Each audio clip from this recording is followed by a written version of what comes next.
You are live. Ooh.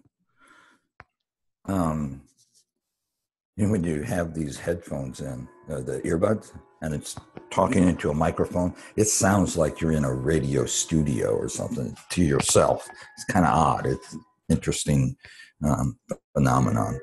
But anyway, I'm sure that all of you, like me, have entered a freeway one time or another.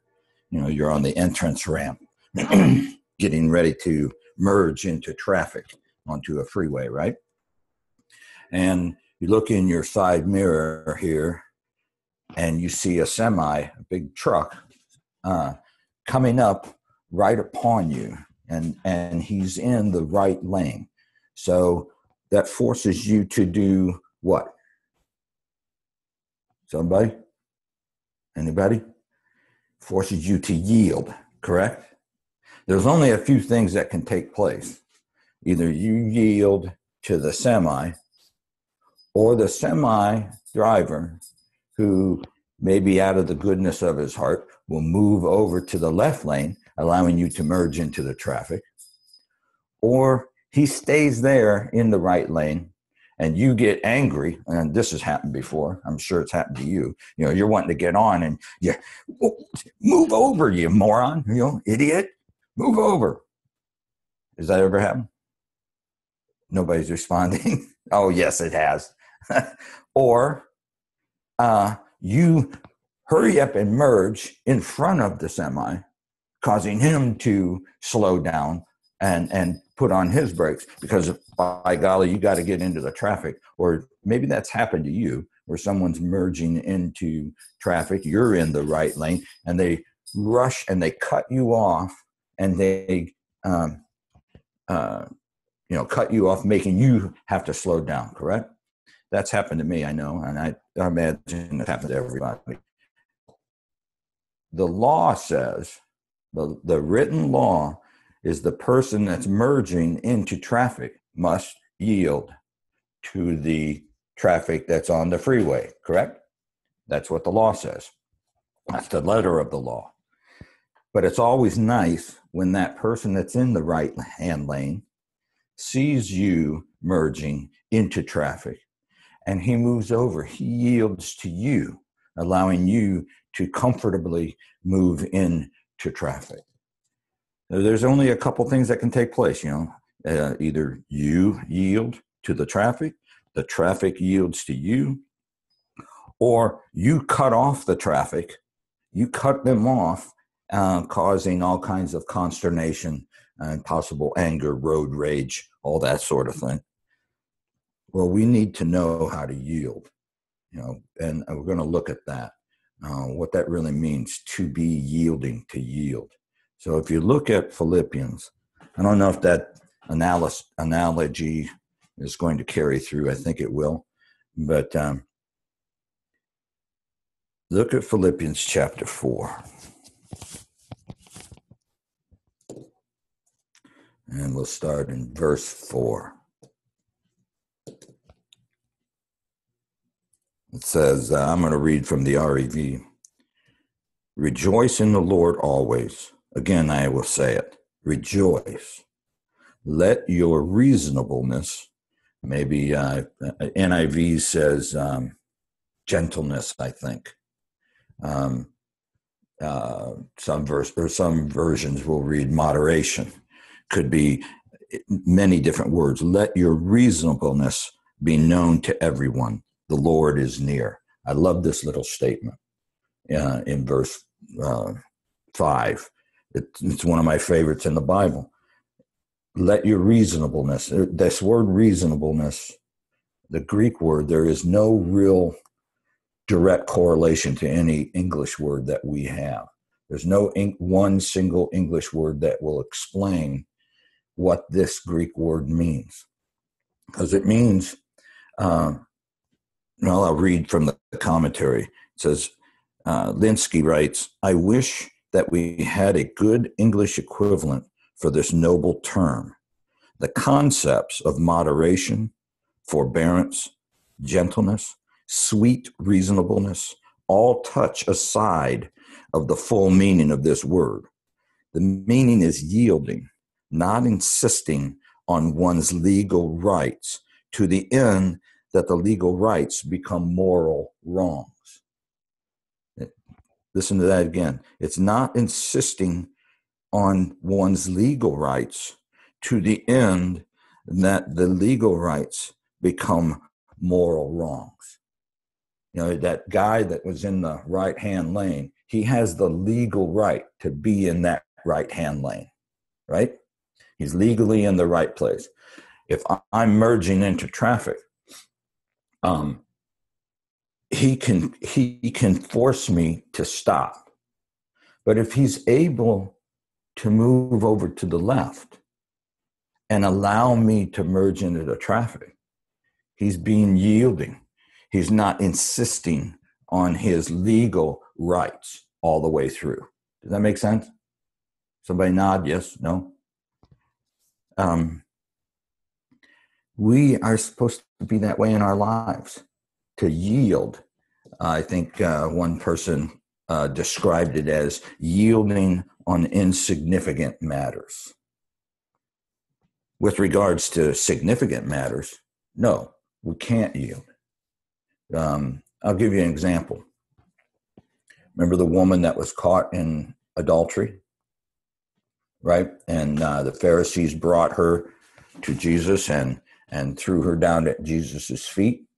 Of course, they were in the wrong in the way that they did this, because legally they needed to bring the men, the ones that she was involved with.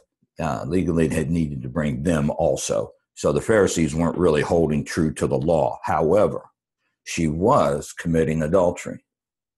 And they questioned Jesus. They said, look, we've caught this woman right in the act of adultery. So Moses says to stone her to death. What do you say, Jesus? Come on, what do you say? Well, the law said that she should be stoned.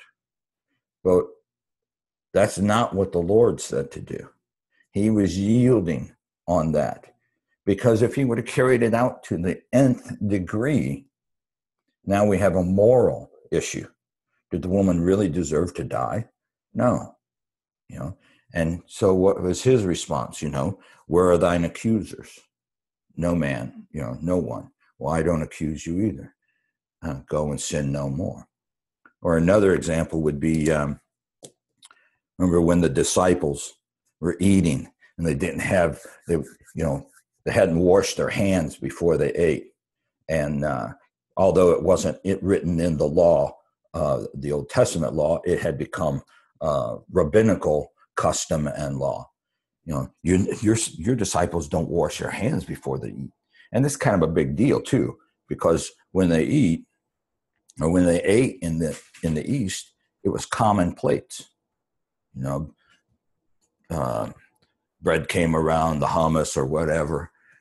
They were common plates. Everybody dipped into the same plate. And so here's Dean. He's got dirty hands. And Gabe has dirty hands. And I'm going to eat from the same plate. Your disciples don't wash their hands before they eat. Oh, my goodness. Well, it was insignificant. Or when the disciples were gleaning corn in the field, and Lord forbid it was the Sabbath, and they were taking the corn and shucking the corn, right? It was the Sabbath. Oh, my goodness. What are we going to do with these guys, right? It was an insignificant matter. You're going to punish these guys because they shuck the corn on a Sabbath and make them go hungry? There's the moral issue, the moral dilemma. So just because of this one little sticky point in the law, we're going to make people go hungry and make it even a more serious moral wrong rather than the letter of the law. How about in the Old Testament, David was hungry. You can look this record up sometime. David was hungry. And what did he do? Dean, do you remember? He went to the ark. Dad, we're all muted. We're muted so that we... I know. Okay. Well, I'm just looking for a nod. But anyway, he ate the showbread. He ate the showbread. Yeah, you just didn't do that. No, nobody did that. He ate the showbread from the ark. Did God strike him dead? No, because of the moral issue. He was hungry. That was all that was available to him. Remember the other guy, when they were moving the ark, and the ark kind of started to topple, and I forget the guy's name now, but he put his hand on the ark to steady it. He dropped dead. So what was the difference between the guy who put his hand on the ark to steady the ark and David eating the showbread? What was the difference between the two? When the guy that steadied the ark with his hand, he didn't trust that God would take care of the ark. He thought, I have to steady it. No man was supposed to touch the ark. And so it was his unbelief. It was his disbelief. It was his lack of trust in God. But in David's case, it's different. It's, he was hungry. That's all that was available. And so this yieldingness, look at, here it says, let your reasonableness be known to everyone. The Lord is the Lord is near. Your version might say the Lord is at hand. Hold your finger here and look at 2 Corinthians chapter 10.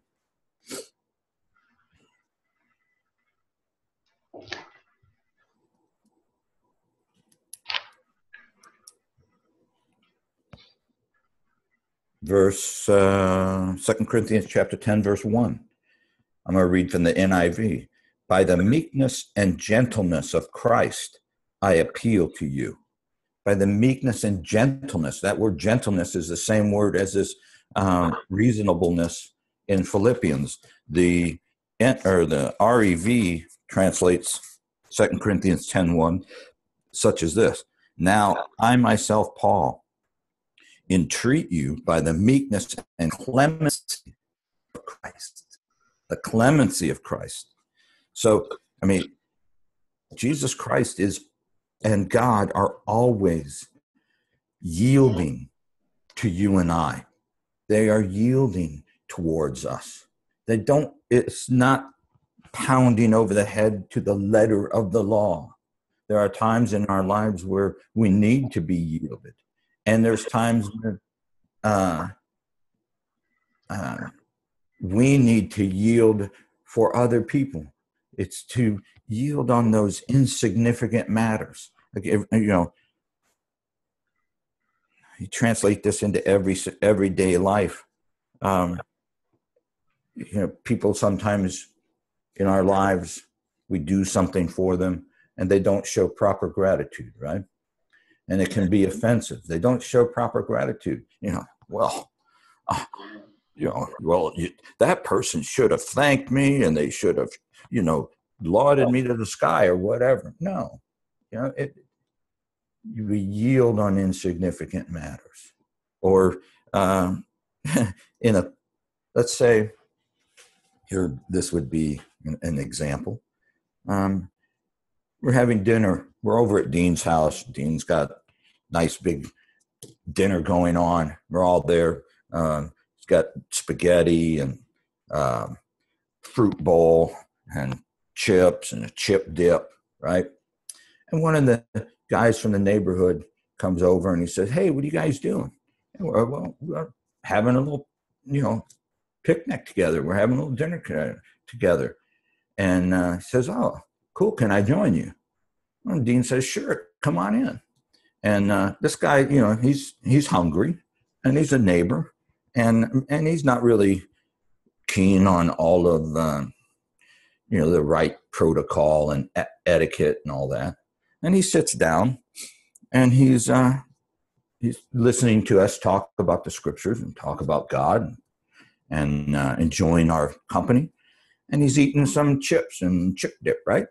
And so he puts chip in the dip and then does this, double dips. Oh my God.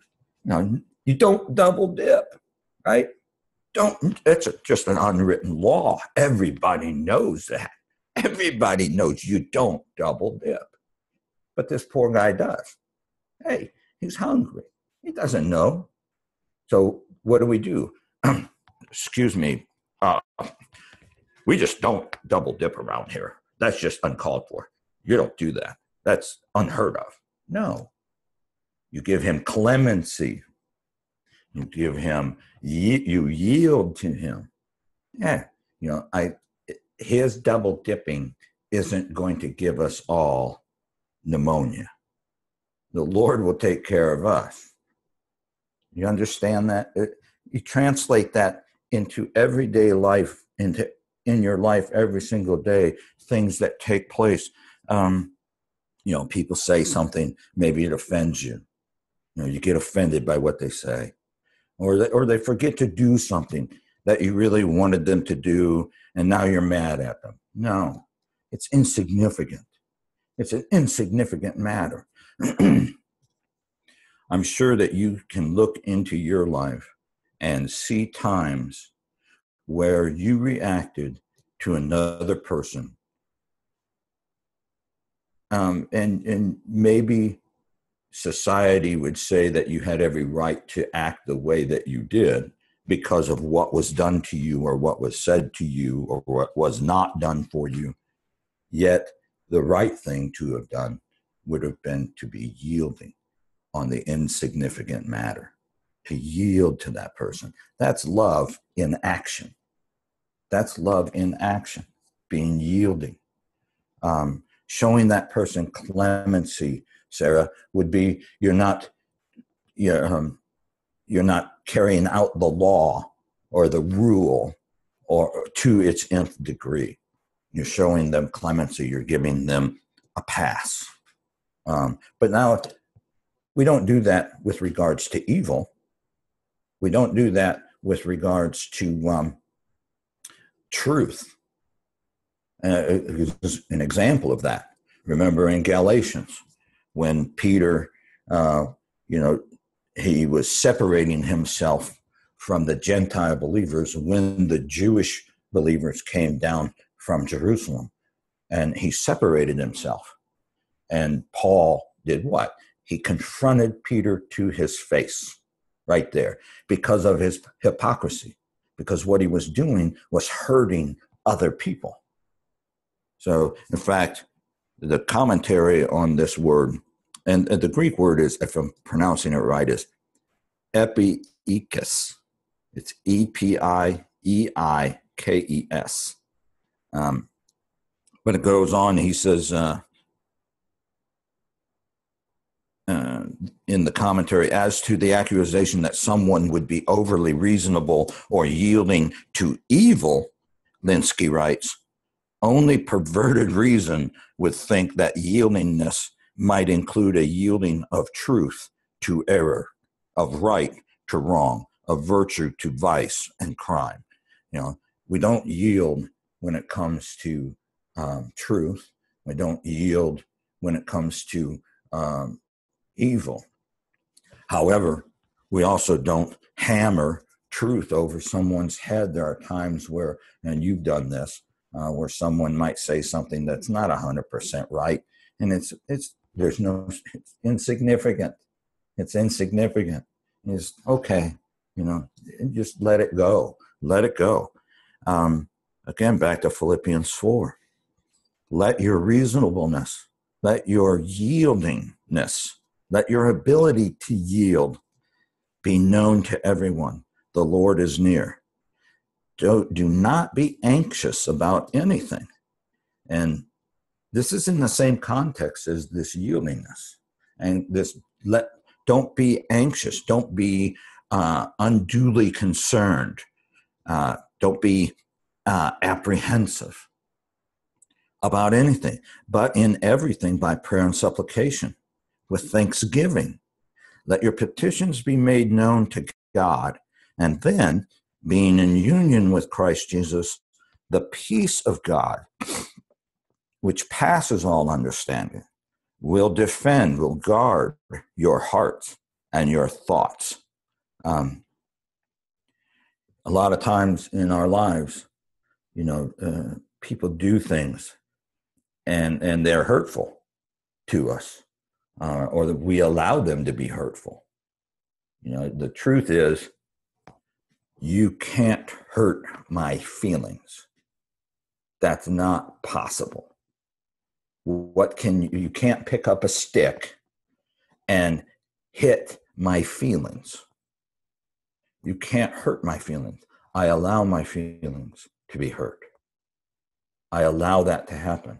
I don't have to allow that to happen. Not out of hard-heartedness, not out of coldness, but having my heart guarded with the peace of God, because I live in thankfulness and prayer and supplication due to the fact that I don't want to be anxious. I'll pray instead, and then I'm yielding. And so those things that would hurt my feelings don't hurt if I'm yielding on insignificant matters. The need to lash back, to render evil for evil is no longer there. The need to defend myself because I feel like I've been offended is no longer there. I yield on those things. I'm that truck driver that moves over to the left lane to allow the other person to merge into traffic. That's the way I want to be in my life. I try to be that way. You know, when someone does something that offends, be yielding. You don't have to pay back. That's that, you know, to where now it becomes a moral tragedy. You know, yes, you know, I'm going to pay that person back because I have every right to, and now I have damaged my relationship with that person, or, you know, however the sin continues to move on.